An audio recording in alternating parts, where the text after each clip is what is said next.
Swayam Prabha. Digital India. Educated India.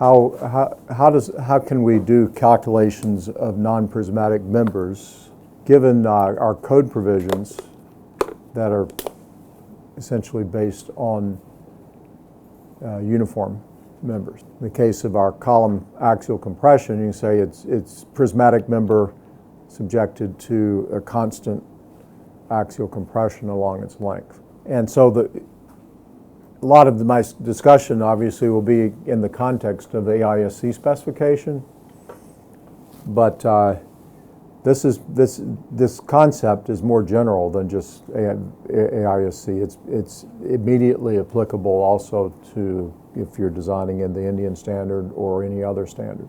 And so the point I want you to bring away here is what's shown here. Basically, the limit states when we have axial compression and it's a non-prismatic member, or it's a member prismatic or non-prismatic where the axial force or stress is varying along the length. The limit states are essentially the same as for prismatic members in constant axial compression, but there's more to check. Well, why? Because the cross-cut section and or the axial force is varying along the member length. And so we've got more to check because of those variations. All right, so the bottom statement here is essential. What I want you to imagine is, suppose we're going to say, okay, we want to do a column strength check on columns in some structure. Sketch whatever structure you wish.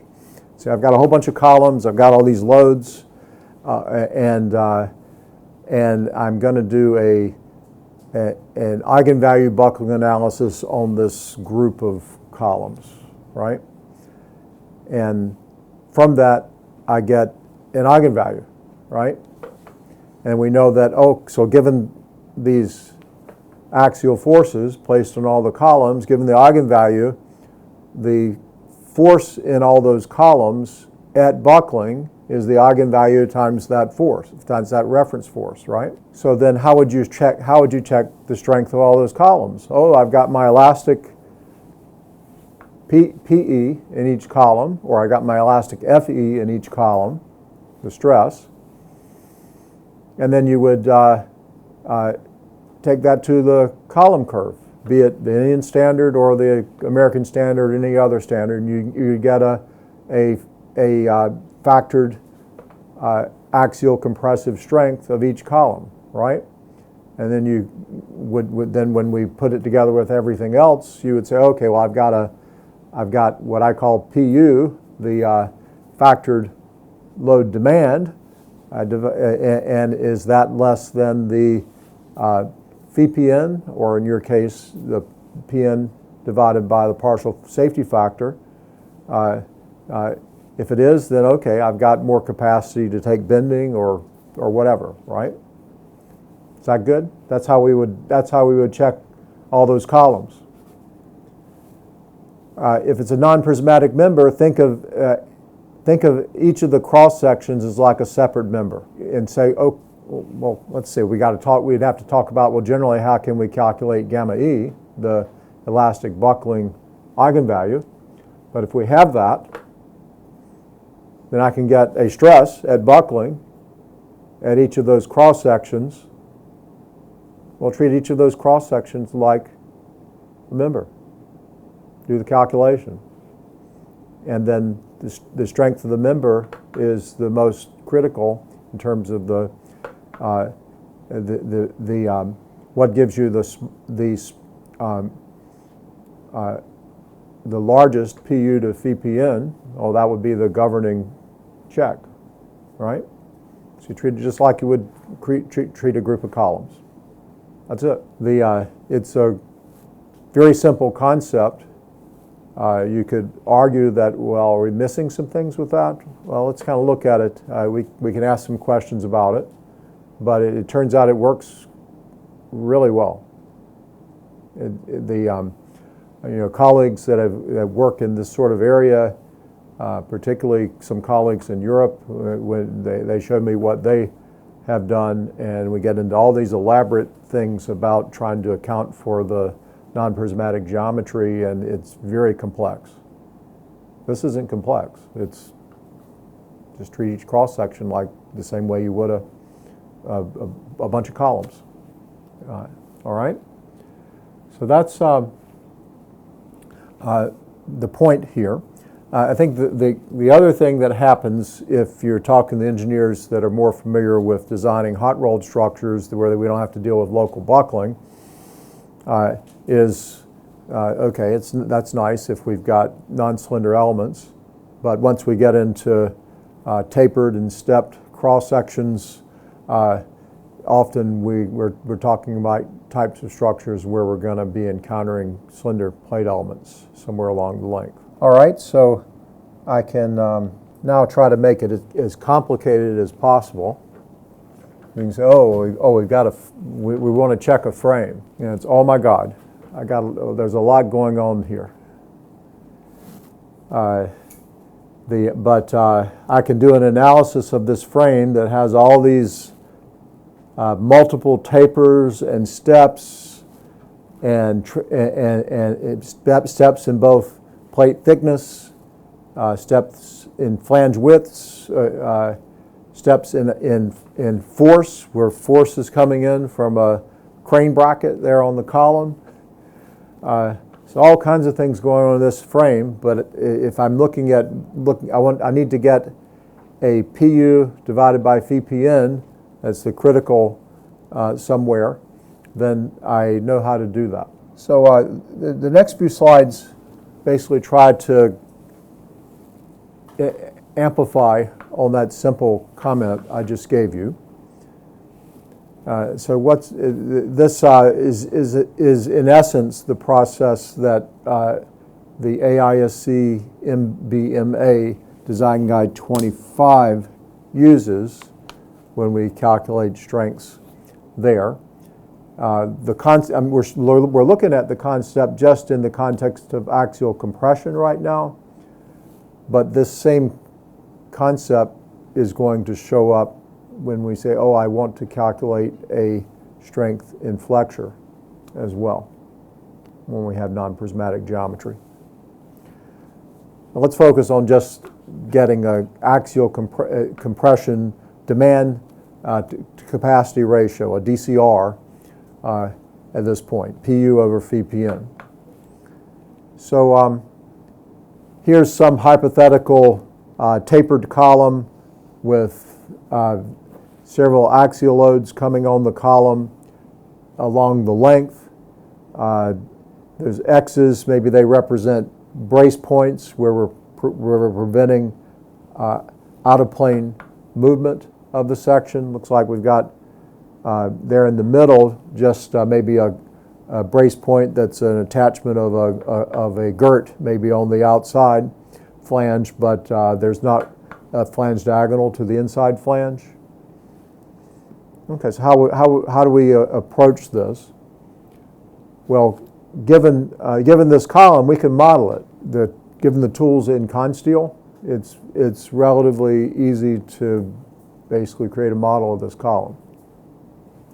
And I can get an elastic buckling eigenvalue, gamma E. And so that's a constant for the whole thing. But now the demand, and so this is written to accommodate either ASD or LFD. So we have FR as the required stress and PR is the required load, but just you can replace those by FU and PU if you wish. That's for LRFD. And so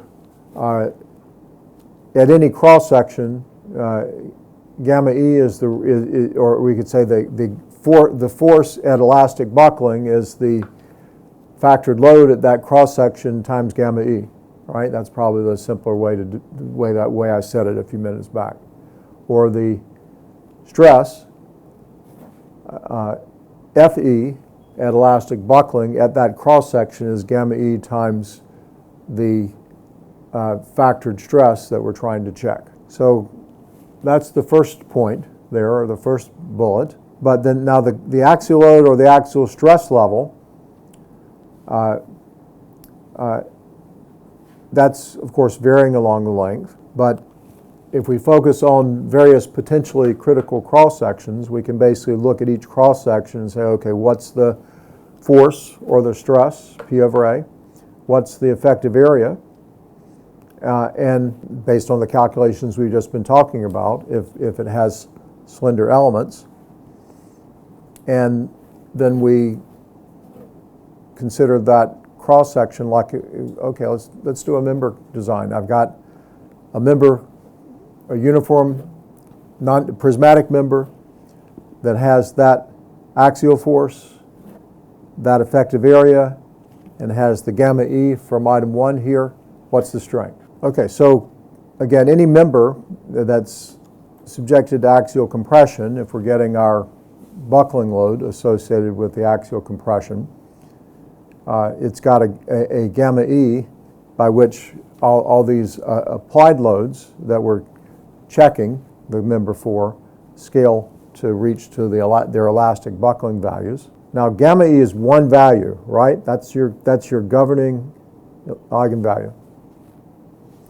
But if you look at the green graph or the red graph out to the side there, that's a hypothetical variation in axial load along the length and variation in axial stress along the length. And clearly, if those are varying like that, we multiply those values by gamma E, so the stress FE or PE is varying along the length. There's only one governing gamma E. So how can we evaluate the strength? Again, if you calculate that FE at a given cross section, then treat that cross section like a member. You've got your FE, you've got the effective area that you can determine at that cross section. You can apply the equations and get a ratio of PU to PPN. Did I say it in enough different ways there? Now, another way to put it, maybe once we've focused in. Now, you might say, okay, well, how many different cross sections do I have to check? You can determine that if you look at a given member, I'll show you something about that here in a minute. If you look at a ratio of PU to a cross-section strength, that gets you pretty close. If you can identify where that's largest, then zero in on that cross-section, just do the cross-section, let's do this calculation there. In general, the way the equations work in the AIAC standard, you may have a slightly larger value at another location, but the difference is going to tend to be very small. For using the Eurocode approach, or I believe it would be true also in the Indian standard, where you have a cross-section strength that would be impacted by local buckling calculations. So you got cross-section strength, now you hit that with a chi factor to get your overall member resistance. In that case, absolutely, all you need to do is identify, well, what's the critical cross-section? That's the one I want to do my calculation for to get a member strength. And then the gamma E pulls in all the attributes of the overall buckling of the member. So once we've identified that critical cross-section,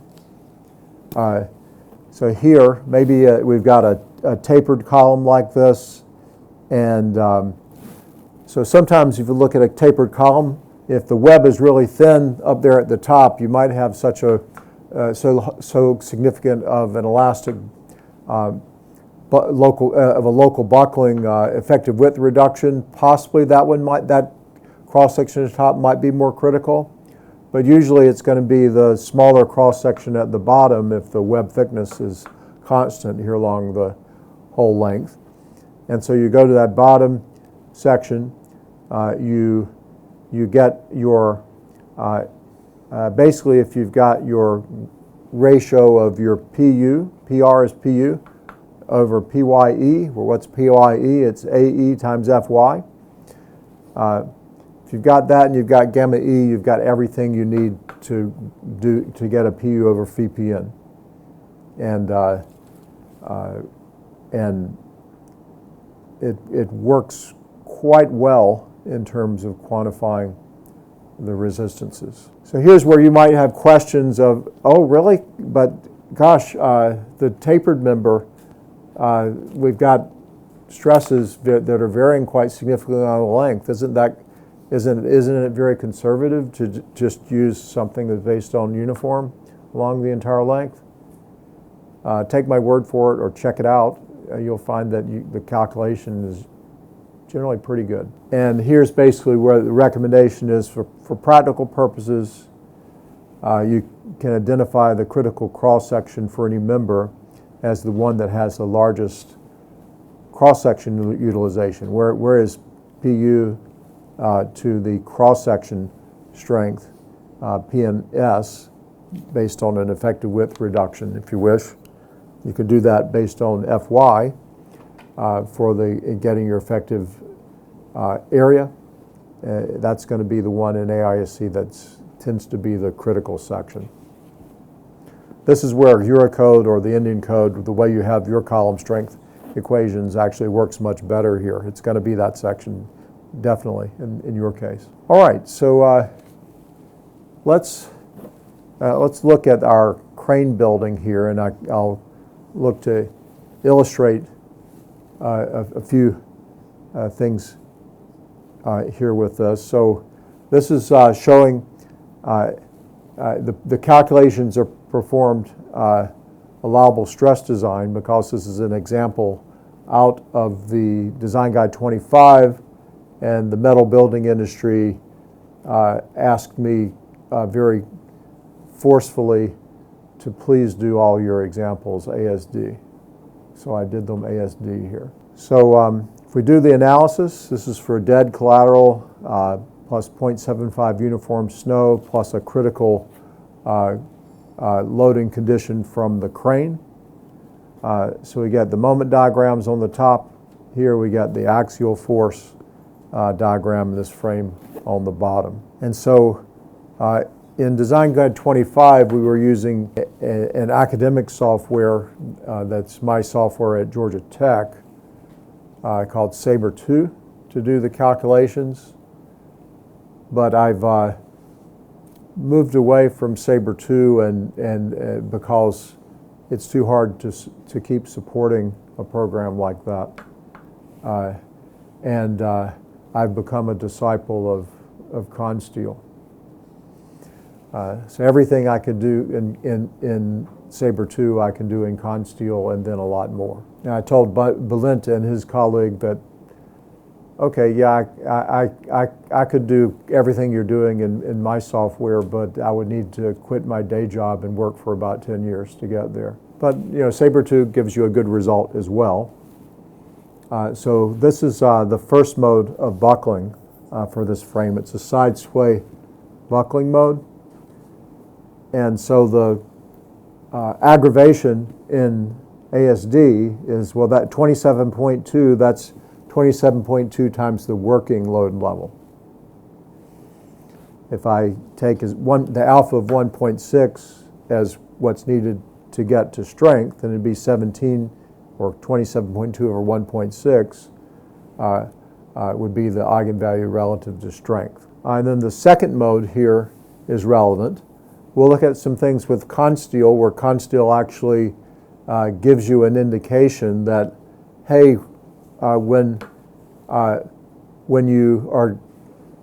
here's your buckling modes in the frame, and so Consteel would give you comparable eigenvalues for each of these modes. And we didn't talk a whole lot about the buckling sensitivity analysis, although we had that selected in what we worked before. What the buckling sensitivity analysis tells you is you look at mode 1 for this, and it tells you, hey, your columns are what need to be designed here for mode 1. And then it tells you, yeah, the girders aren't doing much here in mode 1. I'm going to let Balint explain some of that in more detail next week. And the buckling sensitivity will tell you, oh, mode 2 is what you really should be using for checking the roof girders. So roof girders, the gamma E is much larger. You can see the sort of buckling mode we have there. It's kind of a braced buckling mode due to the axial compression coming from the thrust out of the foundation. Okay, now the other thing that happens commonly with these structures, see if I can make that a little bit larger. In a lot of situations, we may have the out-of-plane buckling really being the critical buckling mode. If we look at what we've got here, this is basically showing things if we're using the direct analysis method, where if we're checking a given member for axial compression, the routine practice in direct analysis methods, so let's just use simply supported end conditions for that member. So essentially K equals 1 if it were a prismatic member, or just simply supported conditions here on our non-prismatic member. So that's what I'm calling gamma EL. And Sabre 2 basically shows that in plane gamma EL is quite large. And I can get a very simplistic estimate using the minimum moment of inertia, and it's still very large. So I know that basically the major axis buckling in a braced buckling mode on my column here is really not something that's significant. But out of plane, okay, so now I've got what's clearly a constrained axis buckling mode, looking at the buckling mode that's coming out of the software. And the eigenvalue for that is 22.5. And then Design Guide 25 has a lot of ways to try to get a hand estimate. They're very coarse estimates generally, but you can see that this estimate here is pretty close, 22.8. So out-of-plane buckling is often what's governing on these frames. So now how do we check this column? Now here in this case, we're going with an approach where we're going to use a different buckling mode for the top portion of the column and the bottom portion. So depending on the buckling sensitivity, you might conclude that you really should use the same for both. So I'll leave that to some discussion that we'll have with Balint next week. But what you can see here is for the bottom unbraced length, we're doing direct analysis method where we use a braced buckling mode for the in plane. Well, that's very high, even with the coarse estimate from a hand calculation.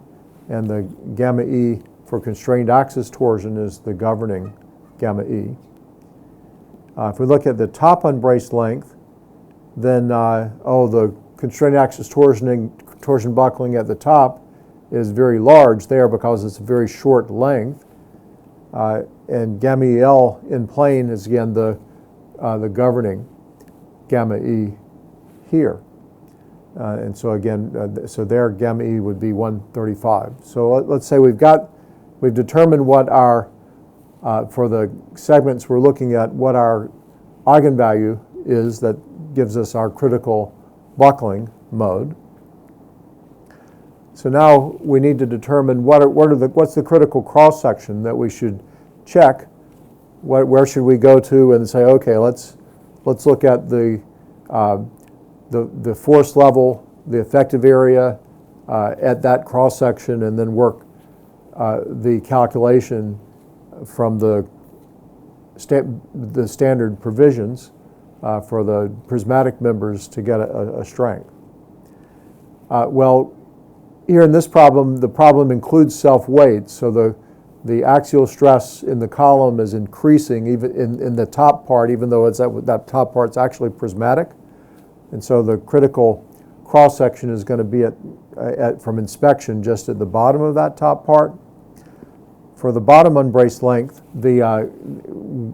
it's hard to determine what might be the critical cross-section, but very quickly you can zero in I need to either check the column base or the top of segment A, and this is segment A is where there was a step in a transition in the web thickness in the column. And after performing the calculations for both of these cross sections, the cross section at the top there where we've got a transition in thickness, it gives us the largest demand to capacity ratio. So I want to show you, okay, how's that working? So this is kind of just rehashing what we talked about or looked at yesterday as a calculations with the W24 by 55 example yesterday.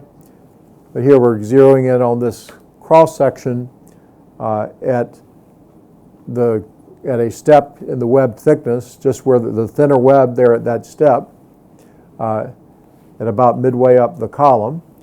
And so we have a axial force demand at that cross section of 31.9 kibs.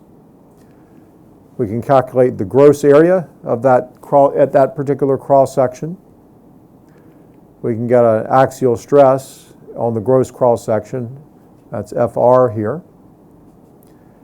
Once we've got FR and we've got the governing elastic buckling mode that was the constrained axis torsional buckling mode eigenvalue, we multiply FR by gamma E. We've got our FE at that cross section at incipient elastic buckling of the column.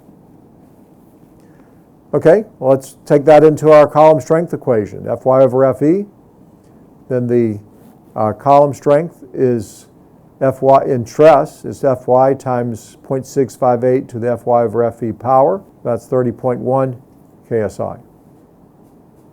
And once we have that, again, remember the unified effective width approach, we calculate the F critical or Fn on the gross cross section. Then we use that to determine what the effective widths are if we have slender elements in the cross section. So here, the web slenderness, H over TW, is 144. That's rather high. And if we check the non-slender web limit, 1.49 square root E over Fy, that's 34.2. So clearly we've got a slender web. And even if we look at the fact that, again, F critical is the way we're writing it here, but the current spec would call that Fn. So lambda RW squared Fy over Fn is 46.2. That the H over TW of our web here at this cross section is still substantially bigger than that value as well. So now we need to calculate an effective width of the web. So we'll use Dr. Schaefer's equation here for the elastic local buckling stress of the web, Fe script L, written in terms of lambda R. Okay, so theoretical elastic buckling is at a very low stress here, 5.32 KSI, and we bring that stress into Winter's equation with a C1 of 0.18. That's our C1 for a web in an I section. And so the web effective width is 10.5.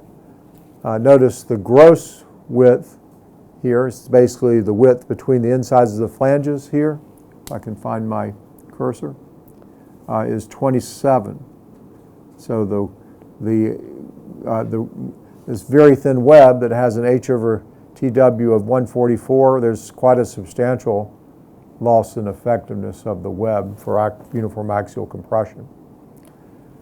Okay, now the flanges in this case were 8 by 3/4 inch and 8 by 1 inch. If we do those checks, the flanges are non-slender, and so, or they're fully effective. And so we can do area of each flanges, the effective area of the web, effective width times thickness of the web. We have an effective area. We multiply our Fn by AE, we get a Pn, and then we're ready now to calculate a PR over PC. If we're talking about allowable stress design, that would be basically the applied load that we're working with here, which we started out with, 31.9 kips, divided by Pn, 482 divided, and that we could write a Pn over the factor of safety here being 1.67.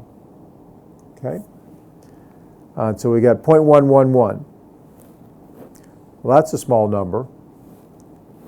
Yeah, these frames are not are really dominated by flexure, but then we have a small amount of axial compression that we need to deal with. If we look at the top unbraced length, similarly we'd get a kind of working through similar calculations, we get P over PC of 0.037 up there. So that's even smaller. All right, that's direct analysis method. Again, remember, in direct analysis method, we did the analysis with a stiffness reduction. If it's a gravity, a frame like this is not going to be stability critical, so you're not required to put any notional load in unless it's a gravity-only load combination. In this case, it was a crane loading, I believe, with snow but no wind. So we'd say, okay, yeah, we would put on a notional load or an out of plumbness in the frame there from that. And so we're doing all that because we want to get a good estimate of what are the true forces in the frame at strength. But the more traditional approach is the effective length method, and so that would be more true to using the current Indian standard as well. If I can get to the right page here. So let's wrap this up here and then take a break with looking at the effective length method. So with the effective length method, we have an in-plane, a relatively low in-plane buckling load, or buckling eigenvalue, 27.2, but that's larger than the constrained axis torsional buckling load. So again, the out-of-plane buckling, constrained axis torsional buckling is governing. Gamma E is 22.8 for the bottom segment. For the top segment, we're using a different buckling mode, and the gamma E for the in-plane side sway buckling here is still the 27.2. The constrained axis torsional buckling there is quite large because that's a short segment. Okay, so clearly the lower eigenvalue there is the 27.2. So now if we go to check the bottom segment, it turns out that the calculation of the axial compressive strength ratio, or the demand capacity ratio here, for the bottom segment, it ends up being the same as the direct analysis method.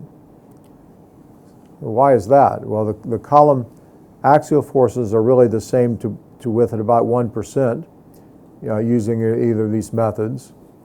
And the elastic buckling load ratio from constrained axis torsional buckling governs in both cases. So therefore, we're really getting the same calculation and same result when we do the resistance calculations for both. So that was the bottom. For the top, things are different though.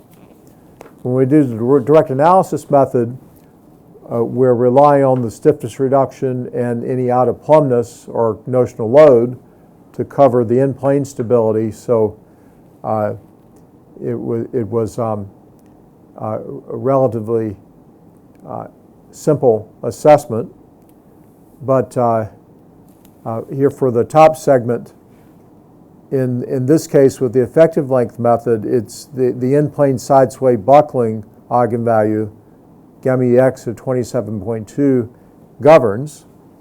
And so we've got to do another calculation that's basically considering how everything's working with that side sway buckling mode.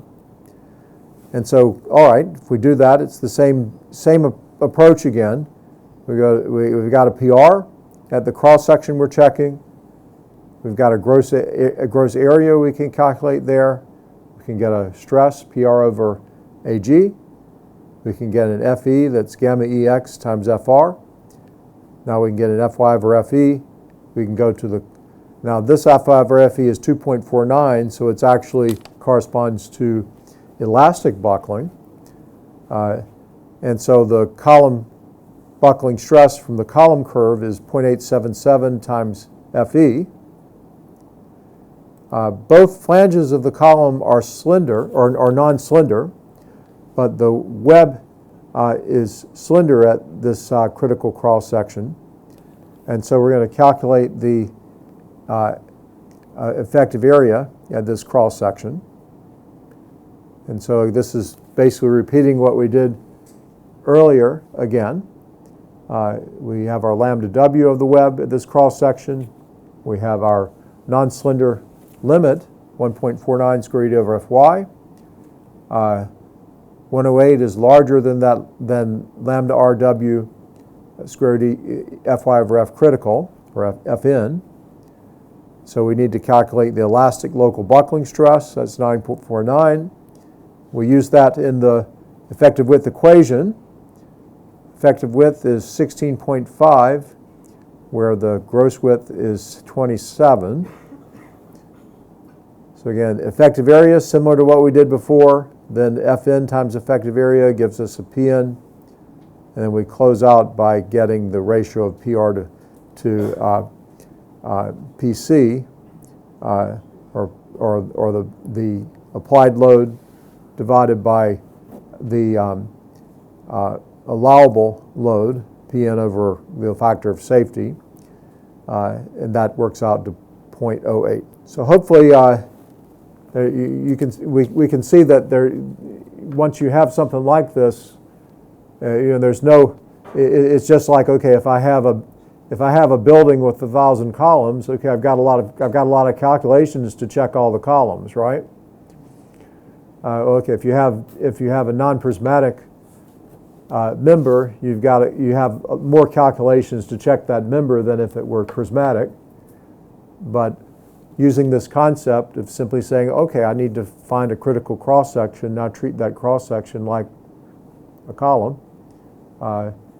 What's the strength given the gamma E, given what's going on with the effective area and the stress level at that cross section, we can get our demand to capacity ratio. So pretty simple.